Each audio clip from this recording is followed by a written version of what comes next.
start this week beneath the well, an area much darker and dingier than I had previously experienced. Here, I have my first encounter of the storm, one that proved to be rather memorable.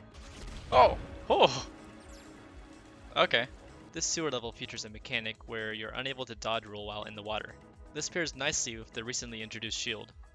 Earlier, the game forced the player to become comfortable with dodging as a way to avoid damage, and now it's forcing them to become comfortable with blocking. I'm still impressed with how the game uses its environment in unexpected ways. The dodge roll being taken away in water is one example, but that wasn't the only change the water brought. I had become rather acquainted with using the bombs by this point, so you can imagine my surprise when I tried to use one in the sewer, only for it to fizzle out as it landed in the water. Alright, oh! With the recent discovery of how the upgrade system works, it gives money a larger importance, making what was once a so-so reward more exciting. Rewards in general have been great in this game. I find myself making use of and seeing value in all the various items I find, making discovering chests a lot more exciting. One element of this game I had a lot of fun with through this playing session was how the enemies interacted with one another. It feels satisfying to get a storm to blow up another enemy upon death, or have the laser shooting enemies friendly fire on each other. I'm the sort of player who loves having options of how I approach a situation. This sort of variety offered by the enemies interacting with each other makes combat continually engaging. Oh! A notable moment while exploring the sewers was this. What did I just do? What? I'm still unsure of how or what I did there, though it seems awfully like I parried the enemy with my shield. I'm curious how many other hidden mechanics lie within this game, and if I will discover any more by accident. With the lantern obtained, I ventured further into the Dark Tome. I found the entrance to this place in my last play session, but I swiftly exited after realizing it was a dark area. I do wonder if anyone had managed to get through it completely in the dark. I'd imagine it would be incredibly difficult, but not impossible. This area definitely captures the Indiana Jones Tomb of Traps kind of vibe.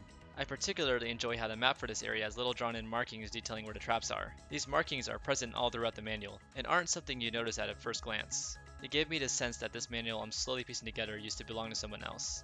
The question is who? Could it be this hero the game has continued to tease us about? They seem to be long dead, given I have found multiple graves for them. Perhaps this is the traps person I've met in the spiritual realms? There does seem to be many statues that depict this being. The West Garden was the area I struggled in the most, and provides a step up in challenge compared to the areas before. The Chompignobs and fairies both proved to be difficult to fight in groups, and required me to be a bit more careful of how I engage in a fight. The Chompignobs, with their speed and relentlessness, proved tough in a group, and forced me to try and separate them to take them out individually. Fairies, meanwhile, required me to lure them into reach, as they had low health, but high mobility. I played around with leaving one alive so that I might shoot at other enemies, making these fights beautifully chaotic. The big discovery of this area is the magic system, which had been teased for a while. I'm so far a fan of how it works. Powerful attacks that are limited by a bar that can be refilled by enemy drops. It's another option provided to me in battle, and I'm interested to see how, or if it'll have any other interaction with the world.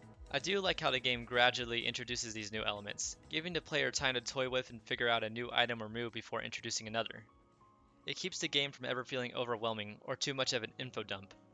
The Garden Knight is the first boss of the game, and one I enjoyed. It wasn't terribly complex, but it doesn't need to be fun.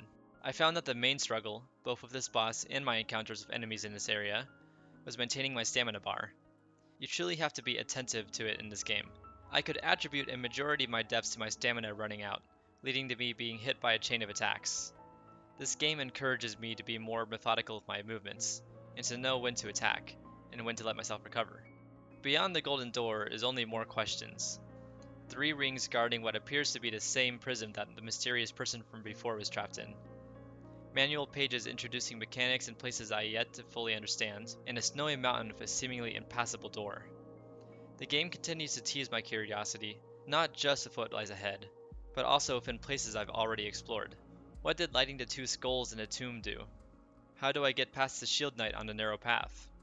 How do I get to this chest I can so clearly see but not reach? I'm excited to find and learn more.